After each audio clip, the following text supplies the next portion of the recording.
اللهم صل على سيدنا النبي. بسم الله الرحمن الرحيم. بسم الله الواحد الأحد، بسم الله الفرد الصمد، بسم الله الذي لا يضر مع اسمه شيء في الأرض ولا في السماء وهو السميع العليم.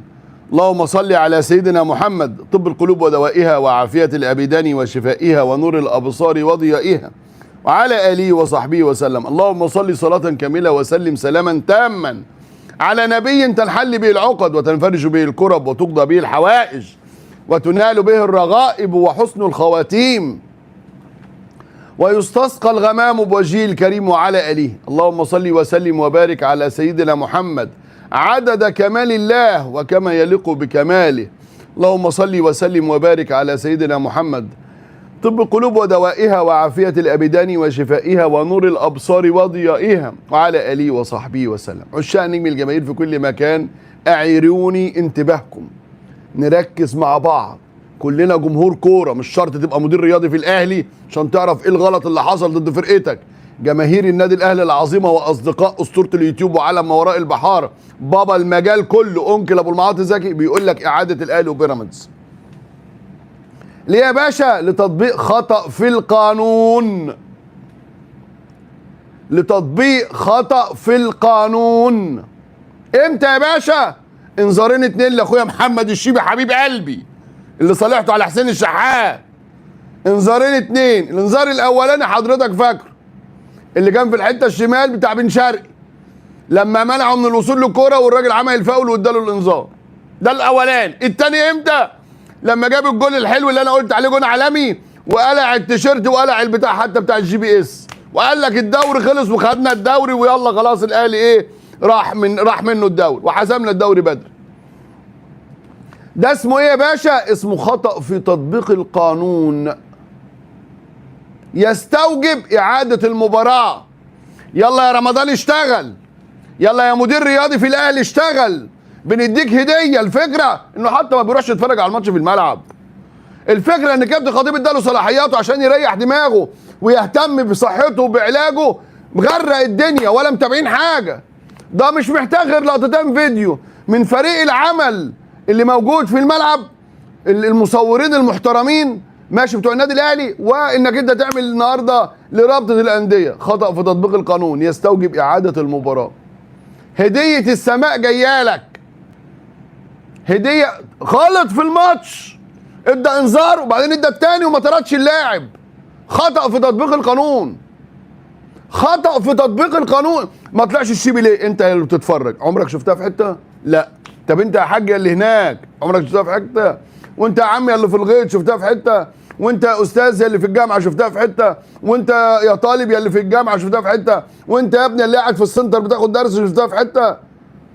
محمد رمضان ما شافهاش، المدير الرياضي اللي المفترض يتحرك. انا هخاطب محمد رمضان لان هو اللي عنده الصلاحيات. هو حد يقول لي انت متحامل عليه؟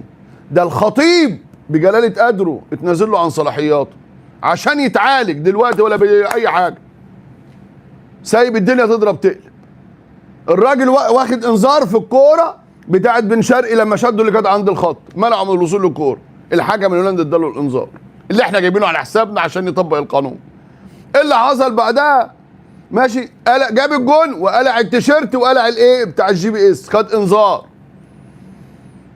الراجل ما طردوش وكمل المباراه محمد الشيبي، والناس اللي قاعده بره ما خدتش بالها. الناس اللي قاعده بره ما خدتش بالها. فالراجل واخد انذارين، الراجل واخد انذارين اتنين. هديه الى اداره النادي الاهلي، الى القاطنين في اكبر قلعه رياضيه في مصر والشرق الاوسط وافريقيا، ان هم اشتغل يا حبيبي، اشتغل. عندك فيديو المباراه، قص الانذارين الاثنين، ابعتهم الى لجنه رابطه الانديه للتحقيق، هتلاقي ان في انذارين ولم يطرد محمد الشيبي. هنا خطأ في تطبيق القانون، خطأ في تطبيق القانون، خطأ في تطبيق القانون يستوجب اعاده المباراه. ماشي يا اخي، اتحركوا بقى يا اخي، يا اخي اعملوا شغلكم بقى يا اخي. يا اخي الراجل اتنازل لك عن صلاحياته عشان يتعالج. بقينا كلنا بنقول له اعمل يا خطيب وسوي يا خطيب. حرام بجد والله، والله حرام. الخطيب بيختار على اساس الثقه. على اساس الاخلاق، بس كفاءه زيرو يا كابتن. يا كابتن ده كفاءه زيرو. يعني انت جبت لنا حاجه غلطه اهو، احداث اهي. مش هقول لك بقى السته اللي ما جددوش، لا الشناوي ولا حمزه علاء ولا رامي ربيعه ولا ياسر ابراهيم ولا عمرو السوليه ولا اكرم توفيق ولا اي حاجه. لايك وشير وصلي على حبيبك سيدنا النبي الزين. صلي على الحبيب قلبك يطيب، صلي على الحبيب قلبك يطيب، صلي على الحبيب قلبك يطيب. ماشي. انذارين 2 واخدهم الشيبي، نشتغل عليهم ونقدم شكوى لرابطه الانديه. ماشي. لايك وشير وصلي على حبيبك سيدنا النبي الزين. ماشي. عاوز اتكلم في مصير مستر مارسيل كولر ومصير رمضان. الكابتن محمود الخطيب اقسم بالله انا عارف تعبه وصعبان عليا ان هو يرجع يشتغل. صعبان عليا انه يبقى هو اللي في الصوره في كل حاجه. صعبان عليا اللي هو يتحط تحت الضغط النفسي والعصبي ده رغم ظروفه الصحيه اللي عرفتها. ماشي. لكن هنعمل ايه؟ قدرنا ان كابتن محمود الخطيب جاب مارسيل كولر، ومارسيل كولر فاشل. قدرنا انه جاب محمد رمضان عشان يتولى اداره المسؤوليه ويدير النادي بناء على اخلاقياته المحترمه، لكنه فاشل. ماشي. كل ده بيخلينا نعمل ايه؟ بيخلينا نقول ان واجب علينا النهارده اقاله كولر. المشاورات اللي تمت ايه خلال الساعات الماضيه؟ واحد، في تحركات للبحث عن خليفه كولر.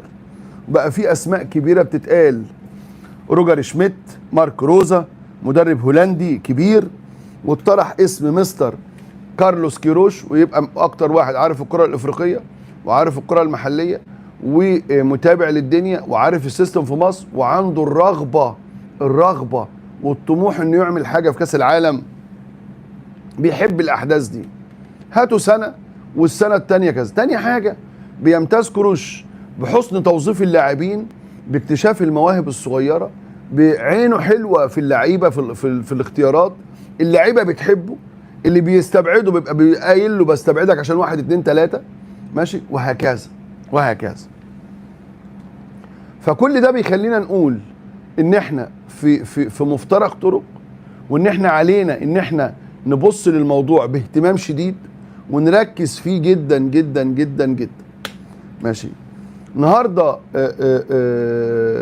اللهم صل على سيدنا النبي، في موضوع البدلاء مطروح اسامي كبير.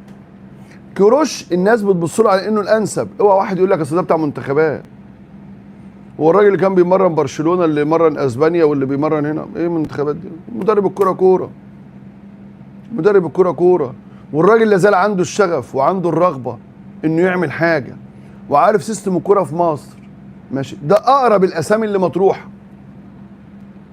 في اسامي تانية مطروحه، والنهارده بالليل هيقعد الكابتن محمود الخطيب مع المهندس خالد مرتجي اللي هيمسك الملف ده بعد عودته من الامارات العربيه الشقيقه اليوم. هيقعدوا، وقال له هو كان مفترض هيسافر رئيس بعثه في جنوب افريقيا، مش هيسفره. والكابتن الخطيب بيفكر يسافر رغم تحذير الاطباء. رغم تحذير الاطباء. ماشي. ليه؟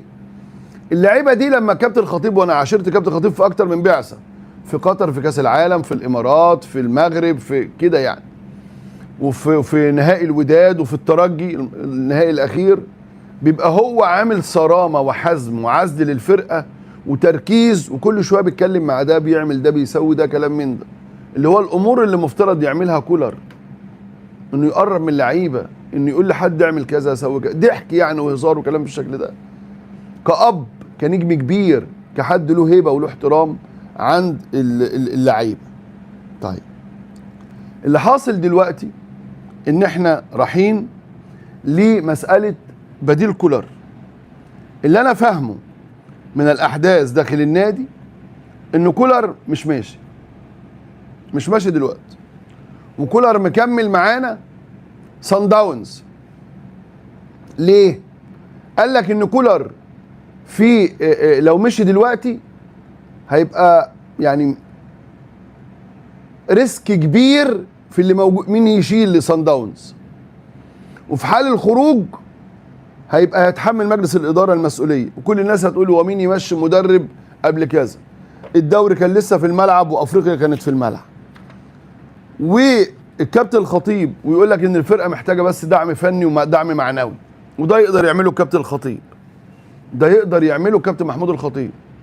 فمترددين في الاقاله الان، لكن في اجماع على ان الراجل فقد هيبته، فقد تركيزه، فقد اهتمامه بالانتصارات والبطولات، بقى بيقول مبررات ملوش علاقه بيها.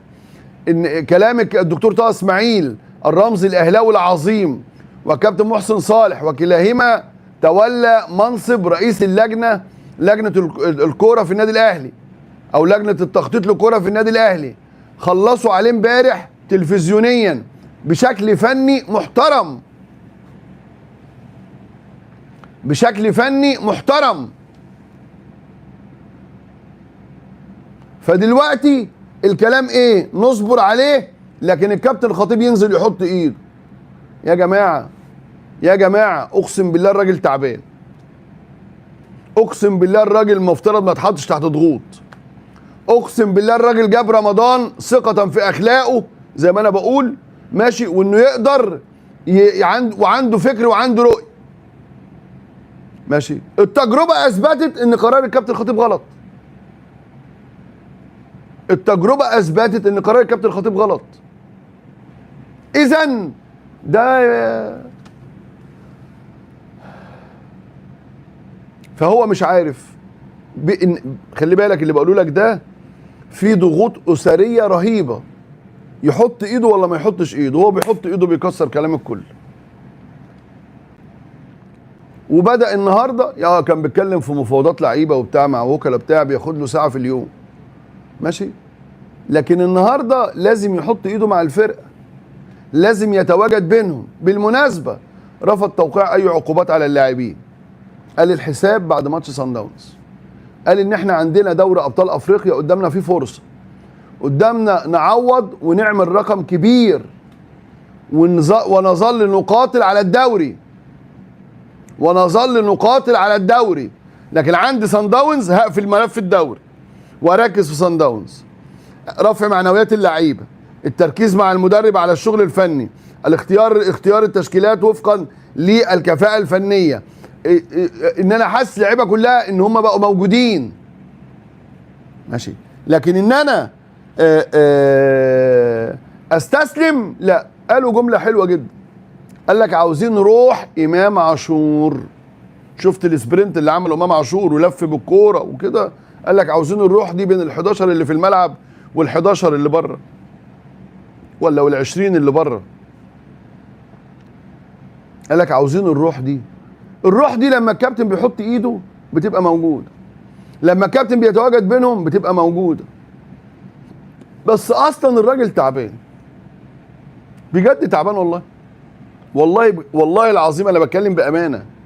الراجل تعبان وربنا يشفيه ويعافيه، وربنا يشفيه ويعافيه، وربنا يحفظه. هجيب لكم اللقطات بتاعت ضربات الجزاء دي اللايف اللي جاي ماشي، بتاع سوري بتاع الانذارات. فاحنا بنتكلم في ايه؟ احنا بنتكلم في ايه؟ بنتكلم راجل موت الفرقه على المستوى الفني، وكابتن رمضان وله كل الاحترام، وكل ما هاجي انتقده اقول له كل الاحترام لاني بحترمه جدا، لكن في الشغل انا ما ببقى صعب. انا مره كنت رئيس لجنه، اخويا بيختبر سقطته عشان يتعين في وظيفه ما كنتش رئيس، كنت تاني واحد مع الاستاذ محمد نوار، هو رئيس الاذاعه دلوقتي او مش عارف بقى ماسك ايه دلوقتي. انا سقطته، فبالك بقى لما اجي اتكلم على حد ماسك الكره في النادي الاهلي كلنا بنتفرج. كابتن رمضان قيمه انسانيه عظيمه زيه زي كل الناس، لهم كل الاحترام، لكن بنتكلم انا اديته كل صلاحيات الكوره. انا بقول ان ده قرار غلط من الكابتن الخطيب، لكن في نفس الوقت بقول برضه مش هيصلح الدنيا غير الكابتن الخطيب، وفي نفس الوقت مش هيصلح الدنيا غير اقاله رمضان. الناس بيقولوا لي النهارده، الناس في النادي الاهلي، هو بيقول انا عاوز امشي.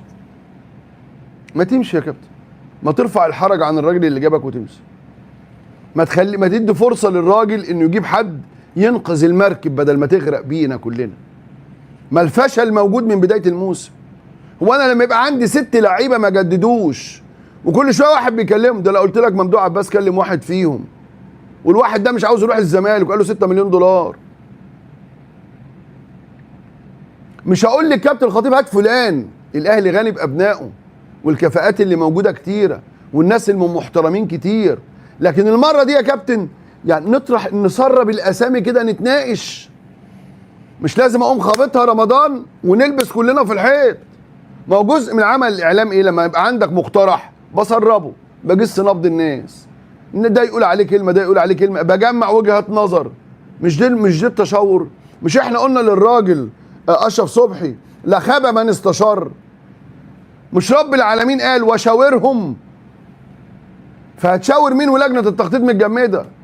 واختيار رمضان اختيار خاطئ رغم كل الاحترام لتاريخ الكابتن محمد رمضان ورغم كل الاحترام لقرارات الكابتن محمود الخطيب، لكن هذا قرار خاطئ وفاشل جاب للنادي الاهلي الفشل.